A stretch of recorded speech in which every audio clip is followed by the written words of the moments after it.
Hello and welcome to Hey Look at My Thing with Aaron Irons, Keegan Reynolds, and Rachel Bennett.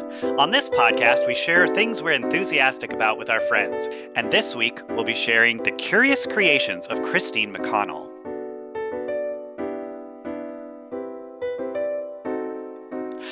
Happy Halloween, guys. I am so excited for this because this is my season. This is where I shine.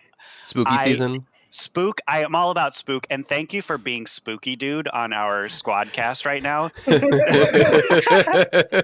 It's very thematic. I have an important question for you, Aaron. Yes. Since you are Mr. Spook, and I think it was like September 1st, maybe, I got a snap of your apartment being like all decorated and kitted out for Halloween, which made my heart so happy.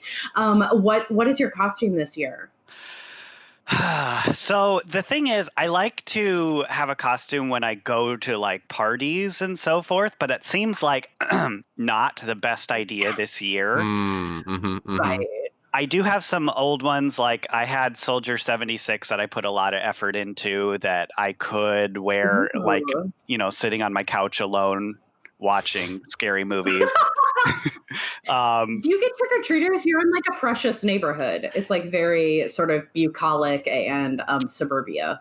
So I actually one year went to Sean and Jen's and handed out candy there, so I wasn't at home.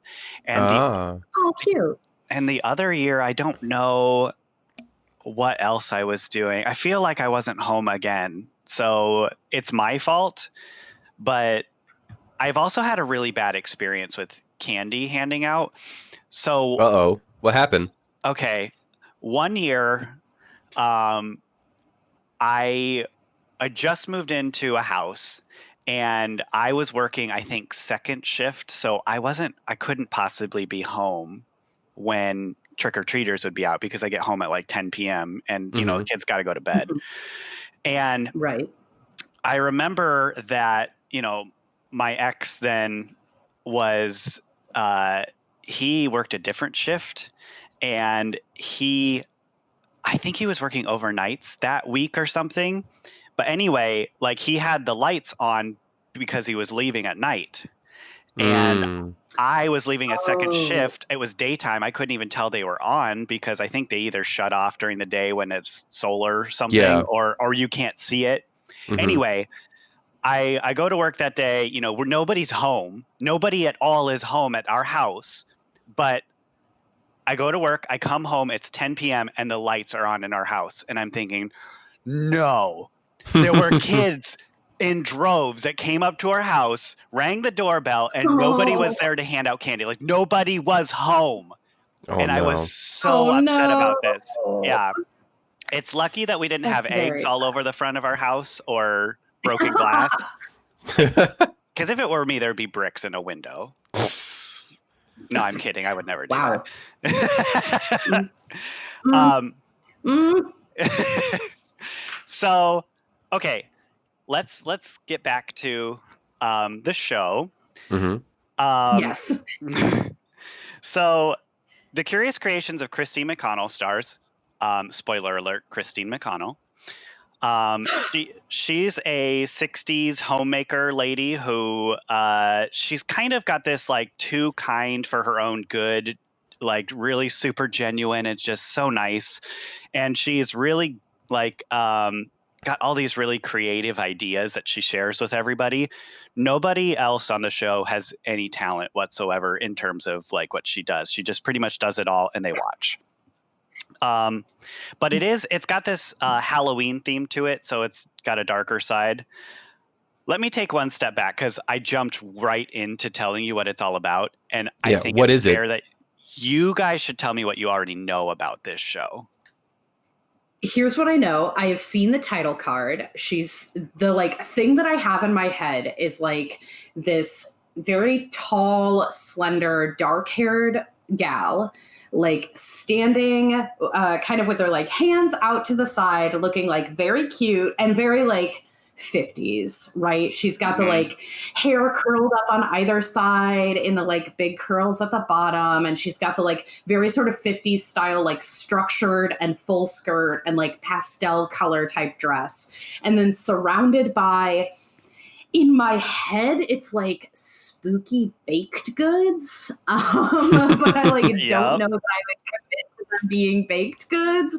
So I've like seen this; it has crossed past me, and I've gone, "That looks like a lot." Like that looks like a big investment and the kind of person who is going to be a lot. And so I haven't given it a try, but I have like run up against it as a thing that like intersects with my interests in several ways. I have never heard of this before. I don't know if it's a TV show, movie, miniseries, stage play, series of short It's a book, stories. actually. It's a book. Yep, Okay. novel series. See, like I had no idea exactly what it was. This will be 100% brand new for me. I It's not a book. I lied to you. I was gonna say I believed you for a second there because I'm like, if there's a book and they actually have these recipes, I want to get a hold of it because Oh. that is the most problematic thing about this show is they show you all sorts of really cool things and the instructions are nigh non-existent. Oh. And I want you to get a hold of it too, so that you can make lots of delicious baked goods, and then I can eat them on my quest to so become the fattest of them all. I think so we've experienced me trying to make something from this show before and it very didn't turn out like it should have. Po- Will you tell our listeners about the Ouija board cake, please? So actually, the episode we're going to watch is that one. We're not going to start with episode 1 because I want you to experience this. I want you to see what I watched in order to try and make this and fail miraculously, like spectacularly. Like it. So yeah. So there is a spirit board, Ouija board, and it's essentially a shortbread cookie that is really overly designed and there are things that I attempted and things that I didn't attempt, but I attempted the things I thought would be, manageable. Spoiler alert, they were not. Um, the thing that really tripped me up was isomalt, which is like a liquid glass that Hmm. sets and turns into like real glass, which is supposed to give Mm. it this glossy finish, but it actually turns the cookie into an inedible sheet of glass that only crazy people will eat. Don't call Jen crazy. Well, I, Please I've don't call her seen crazy on our podcast. She's not crazy. I've She seen seemed to authentically like it, and like the shortbread part was really good. I've But yeah, the seen glass part was pretty incredible. I've seen cooking shows where they've used isomalt, but it was always for decoration stuff. Like they would make flowers or they would make parts of the thing that would go on the thing, but were not part of the eating process. So that's the Right. thing where this Christine McConnell lady, she lied to me. She said this was going to be a delicious ass cookie. And really, like the isomalt is terrible. It's awful. Okay, but it was a delicious ass cookie. Like the cookie itself, the like cookie part, if you like lift the pane of weird sugar glass that was on top of it and just like yeet it, the cookie itself was a delicious ass cookie. You're right. So that part was true. And in future attempts, I would go back and make just the cookie and not even try the isomalt because it's not worth it. But we're getting on this tangent. I'm going to get back into talking about Yes, sorry. this episode. Okay, so there's four characters that are in pretty much every episode. There is Christine McConnell, who does everything. There is Rose, who is a Frankenstein roadkill Muppet. She's super horny all the Same. time. Yep. Also same. This is just me. Jesus, guys. I am also a Frankenstein roadkill Muppet who is real horny all the time. That's perfect. That's an accurate description of me. There is Rankle. Hi, Mom. Rankle is a mummified cat that she found in a garage sale that was somebody robbed out of an ancient Egyptian pyramid, and then she read an inscription to resurrect him. He's the sarcastic peanut gallery critic who always has something nasty to say about everything. He's just not nice. And then there's Edgar, who is a werewolf who passes out in her front door, and he's kind of the Eeyore of the group, where everything is gloom and doom and just kind of monotone. So they're kind of there's this wide range of they're all Muppets except for Christine McConnell, And like I said, she does everything, and they're just kind of like, oh, that looks nice, let's eat it. So Okay. there's a lot of depth to this show. You're going to find out. And when I say that, I'm actually being sarcastic. There is none. But Just like a level of isomalt, and that's it. My heart yearns for a show that is at popcorn level instead of the wire level. So this feels perfect.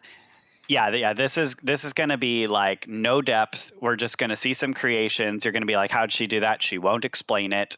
You're going to see why I failed so spectacularly. And I think that's enough of an introduction, and we should just jump into it and witness this. I'm jazzed. Sounds perfect.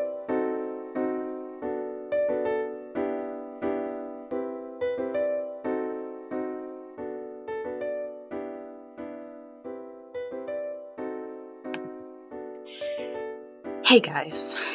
So, if you have listened to this show even once at all for any reason, you probably already know what this week's ad break is going to be. We are just a week away from Election Day, which means it is time to cast your vote and start determining the future of this country. No pressure. This year has been weird, and the past several have been strange for a lot of people. But whichever side of the aisle you're on, no matter what you believe, really one of the most important things you can do is get out and vote. And I promise this is the last time for like at least 6 months that I'm gonna, pressure you into voting.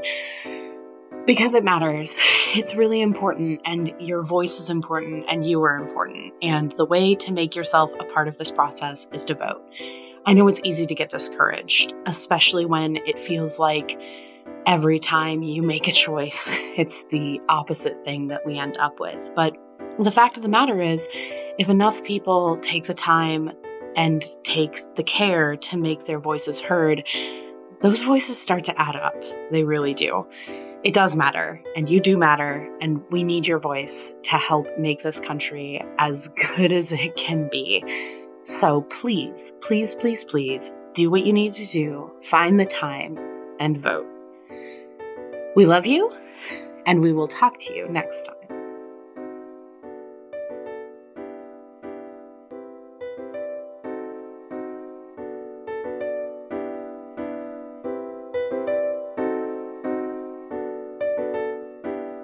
And we're back. We just watched the 4th episode of The Curious Creations of Christine McConnell, which was about spirit boards and tea sets. I think maybe one of you should give us a good little recap here. I can do that. So delighted. Okay, Oh, I'll let take her. us away, Keegan. Rachel, go ahead. Oh, you're so kind. You're so polite. What did we see? Well, the episode started out with our main character, Christine, having a seance with her friends, the aforementioned Muppets. Specifically, she seemed to be trying to contact someone named Larry, who knew where some garbage was hidden that Rose wanted to eat. I love Rose. She's my spirit animal. I want to grow up to be Rose. That's all. Moving on. After that, I was going to say showed us how, but just kind of did it actually. Made a spirit board, a Ouija board, out of shortbread and candy glass, as previously mentioned. Once she had made this, there was a knock at the door, and her cousin Evelyn, showed up talking about how her husband died, and that was crazy, and it turns out he didn't leave her any money, so she moved in with her parents, and then they died in this crazy house fire. How did that happen? And they can't find the will, so she's not sure they left her any money, so she's here to hang out with Christine. Christine decides that what they should do is have a tea party like they did when they were little. And in so doing, creates some like tea set pieces that are made out of chocolate, and then is informed by her ghost friend, who I guess just like chills and can only be seen in mirrors. It's kind of a moment that cousin Evie maybe does not have her best interests at heart, which everyone kind of knew from the beginning, audience included. It was not particularly subtle. Cousin Evie comes downstairs for the tea party. And it turns out that Christine has also made a fancy hat and a cake and a bunch of delightful treats. And cousin Evie threatens to kill everyone with an axe because she discovered that her parents, when they died, left the estate to Christine. But Christine has planned for it and has little men in white coats take Evie away in a moment that made me actually physically cringe. So there's that. And that was pretty much the end. They Rose and the werewolf go off to chase down the neighborhood kids with an axe. And Christine and the dick cat share a nice moment together and have some tea. The end. All right. So let's start with Keegan. What are your thoughts about this show? I really enjoyed it. It was soothing and kind of informative. As like a cooking show, like teaching you how to cook, it falls down a little bit because I think you would have to be a fairly established cook to do what she wants you to do.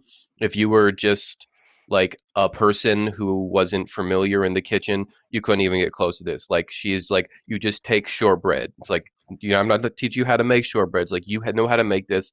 You're already a baker of some skill, then you might be able to turn it into these interesting things. As for the tone of the show, I found it very soothing. I found it very relaxing.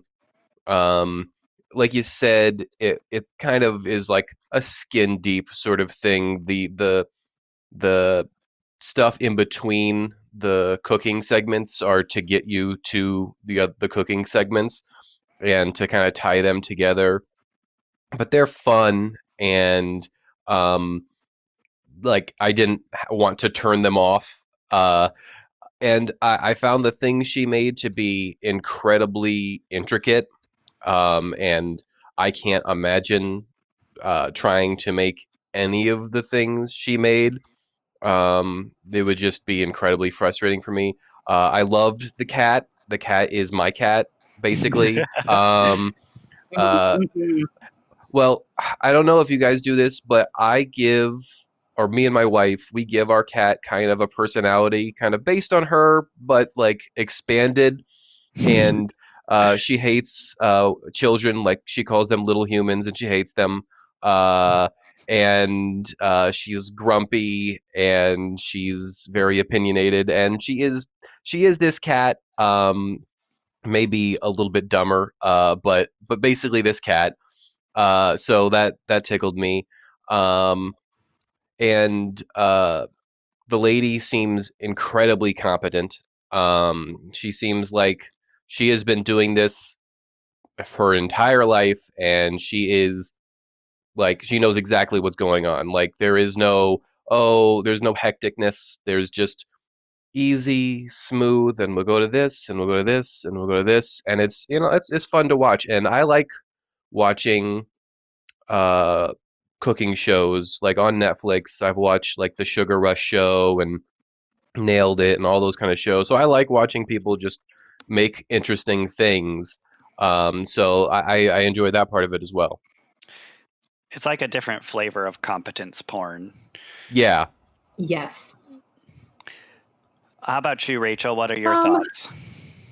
I had a pretty mixed feeling. So I really, really liked the parts of the show where let me back up. I'm with Keegan. I found it very, very soothing during the parts of the show where she was like making things. She takes it really slow. She's like very calm. And it's just sort of like relaxing. Like I found myself, I'm like, this isn't a suboptimal recording setup, but I'm like sitting on my bed and my like dog is curled up next to me. And I found myself just kind of like zoning and kind of like laying back a little bit and being like, I'm not unpacking a box. But it also kind of struck me as a person who like does do creative things and is generally mostly competent at both creative things and cooking in general. There's this like meme that goes around the art world and makes its way out, sometimes claws from the depths, wait, where like two circles. Are we getting into Rachel's art corner now?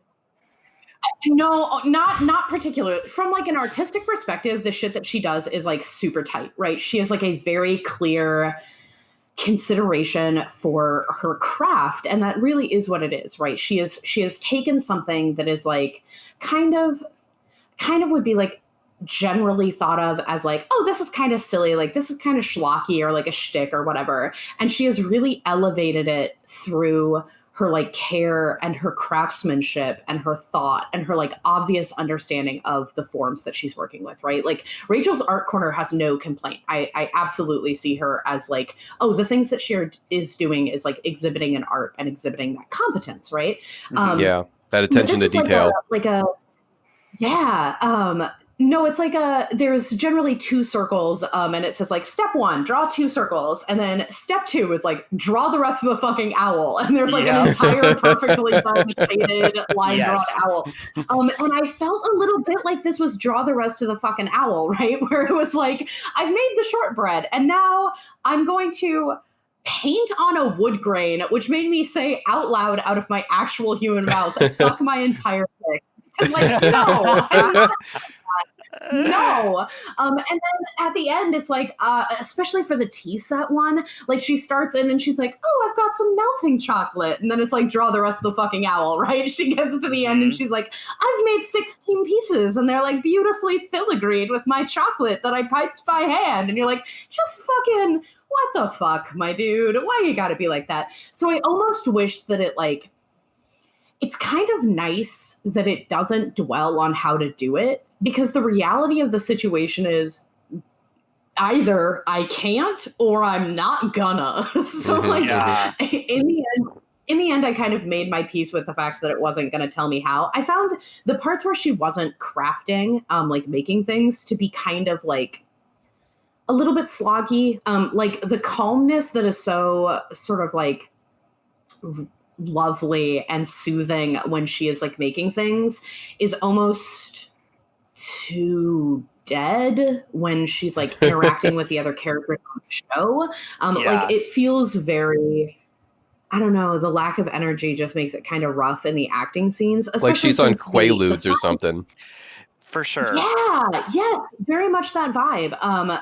She does seem kind of like sedated somehow. She's definitely sedate, but also seems kind of sedated, especially because the side characters have a lot of energy, but they can't make up for the main character not having any. And in this, it was really, I think, especially pronounced because Cousin Evie was like a pretty good actress, all things considered. And then to pair her up against that, like, sort of, it feels like apathy, right? She just feels kind of like dead in the acting scenes. It was a little bit rough, but all said, like, it was a pretty enjoyable experience. I think it would be fun to like sit down and watch with the kiddo, especially during the spookin season.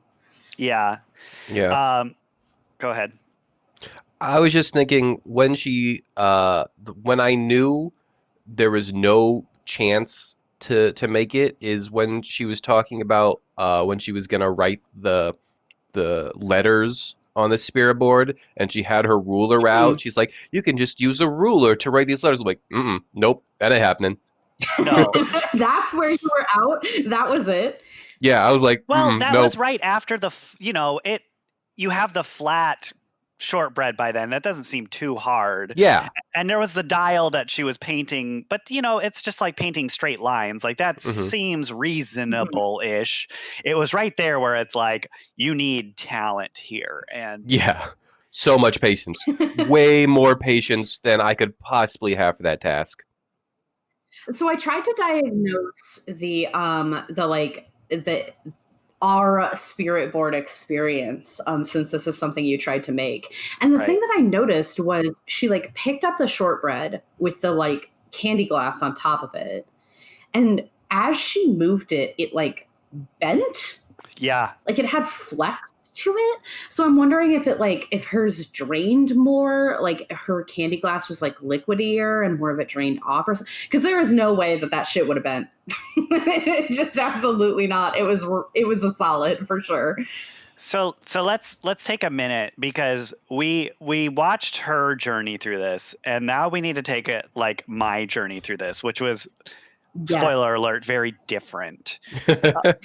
Less sedate. So yeah, I made it, I think 4 times I attempted this, and I got a stencil because I knew, like, I was watching this and I have an idea of what my talent is, which is like bottom tier. Like, I can make a D- cake. Like, I'll pass the class, but like nobody's gonna hire me. Um, and so I started with the shortbread. First, I was just like, I've never made shortbread before. Let's see how this works. And then I built up from there. Okay, I've never painted with edible ink. Let's do that next. So I did it stepwise. And I think on my 3rd attempt, I experimented with isomalt, and that was terrible. And then the 4th attempt was the one that I was like, okay, I have this isomalt cookie for you guys. Let's go ahead and try. I never ate any of these up to this point. And it wasn't until I brought it to the party where I was like, oh, like this is really hard to eat and bad. Because I'd always eaten the shortbread cookie up to that point, and yeah, it tasted good. And then I thought the isomalt was going to be kind of like this thin, kind of a sugary. Like I was thinking it was going to be sugary or something. Kind of like the crust on a donut or something. Yeah. Yeah, that's what I want. I want like donut glaze on that bitch. Yeah. Exactly. So I swear, I really am the fat angry raccoon. I really. So the journey. The first thing I did is I watched it a couple times, and I thought, this is not enough information, and that's obvious. And I thought maybe there's an expanded recipe or something, and there are bits and pieces here and there, but there isn't. Like, what she needs in addition to this show is like an extra 2 hours per thing or something that really is like, I want to do this. Show me really how to do it, because the show doesn't do that. The show provides its own level of entertainment, and I think you hit it right. Like, she's not an actress, and I think her character is supposed to be apathetic and deadpan, and that's kind of it's kind of like Wednesday on the Addams Family. It's got an Addams Family vibe all around. Yeah. But Wednesday has that like biting edge to her that like elevates that deadpan, where hers is just like deadpan, and then there's another layer of deadpan, and then there's deadpan underneath that. It's just deadpan all the way down. Right. You got to have some venom with deadpan, like in Parks and Rec. That's a personality style that works, but deadpan and nice is boring. Yeah. And I think they tried to bring those together because she's a homemaker like lady, so they're really trying to push for that, but she's trying to do the Wednesday vibe on top of that, and it like doesn't mesh. So I made the shortbread.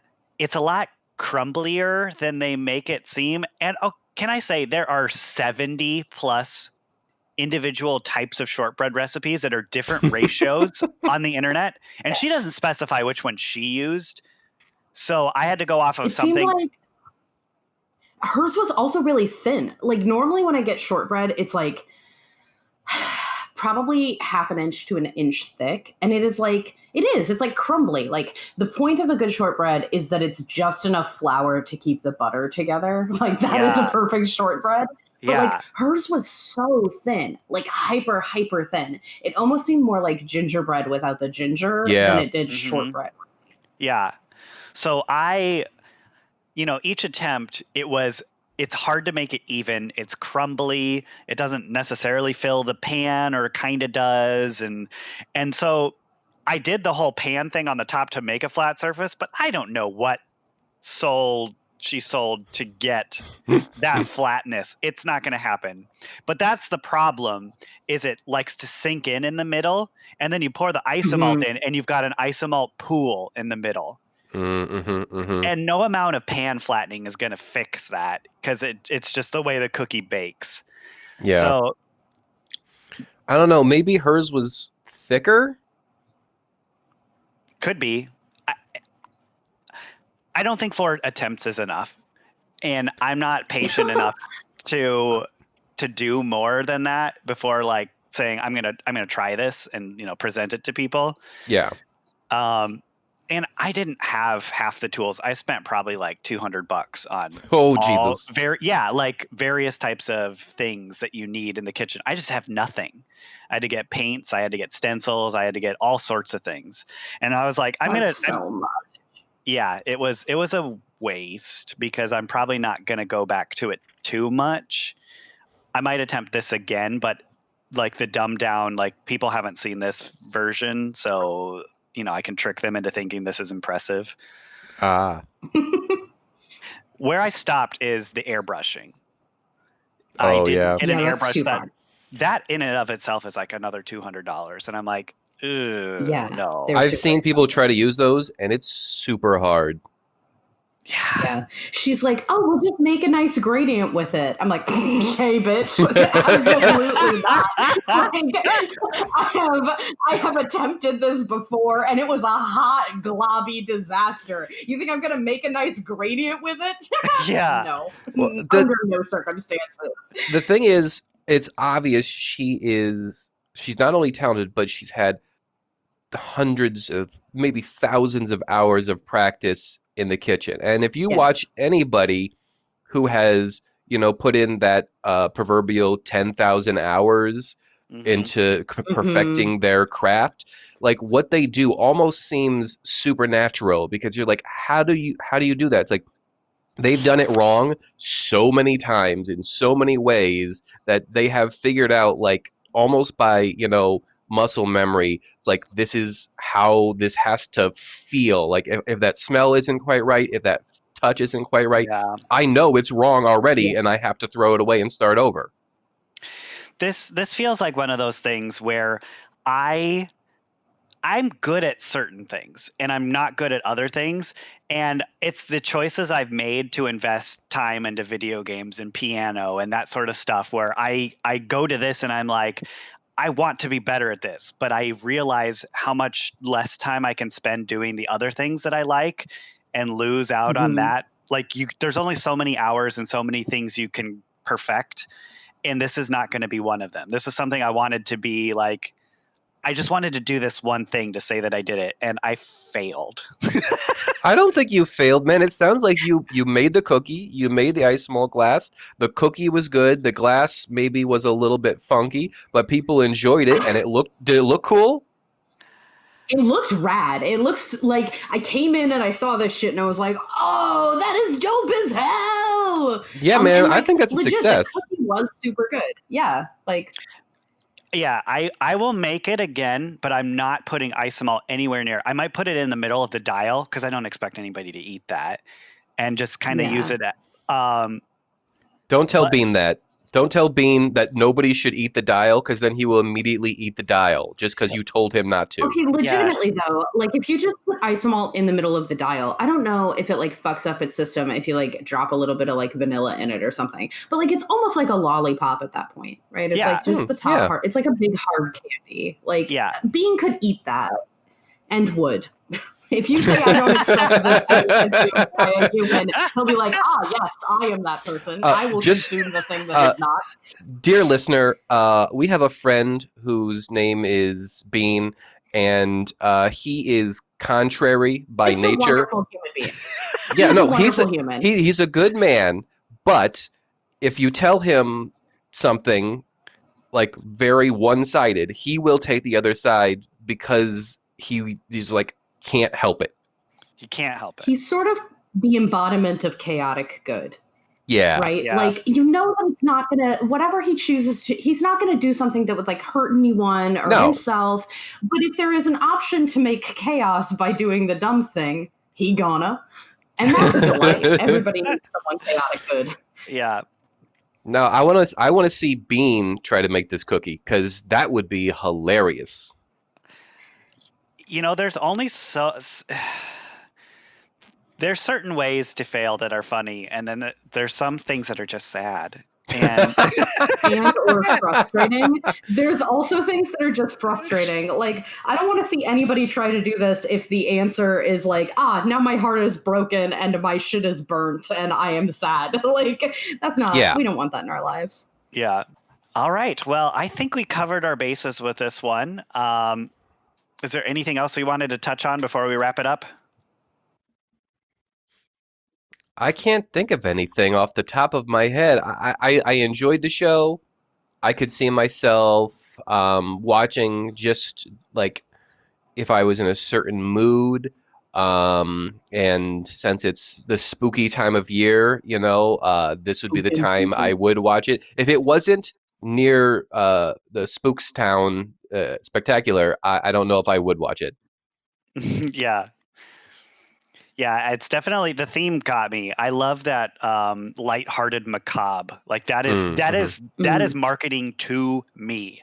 I don't want to see slasher film blood and guts everywhere. That's not my Halloween. My Halloween. That might have been why you liked Pushing Daisies too. Yeah, I like that, like borderline, like it treats death as kind of this like not really bad thing, and it doesn't take itself seriously. Mm-hmm. When it's like hunting down kids in a cabin, that's where I'm like, I don't feel this. That's too serious for me. What about you, Rachel? Do you like what is your level of spooky that you like? I am comfortable at I would say most levels of spook. The thing that really gets me, like I can watch slasher films all day. I just don't because they don't do anything for me. The thing that really gets me like spooked is a good like psychological horror. Like I think the first movie I ever saw that like scared me was probably Secret Window. Which is very about descending into psychosis, because that feels like way more, I don't know, real life threatening to me than a guy in a cabin hunting down teenagers. I really like horror, even like legit, almost kind of gory horror when it is mixed with like a heaping handful of humor. So I'm like a big fan of Evil Dead. I really like Cabin in the Woods. Yeah, Evil Dead. I was gonna say, like, that's the one place I can jump in and I'm fine with it. Yes. Evil Dead is great, but there's so many things adjacent to it that are too serious that I can't. Shaun of the Dead is another one that was like a perennial favorite of mine when I was younger. Yeah. I think that there are things that the horror genre does that are like fascinating, but I really love the like juxtaposition of horror and humor and the way that both of those touch the same spot in us, which is like a very vulnerable, like what exactly is happening, the world is scary spot, because they do both touch that same place. So I really like it when they come together. This kind of like more like precious treatment of like darker material is fine for me, but it's not like my absolute jam. But this is like edging on it. This is close to where I kind of want my spooks to be. Well, thank you both for enduring my thing. It seems like it was pretty enjoyable this time around. So yeah, for sure. Thanks everyone for tuning in to Hey Look at My Thing. We'll catch you next time where our next host will be sharing something interesting. Do you have something to give us a sneak peek? Rachel, I believe. I'm sort of thinking, but I think, and I don't want to swear to anything, but I think it is going to be a non-TV thing next week. So that's my spoiler. Non-TV, non-movie. We're gonna branch out with our media a little bit. I like it. All right. Bye, guys. Bye.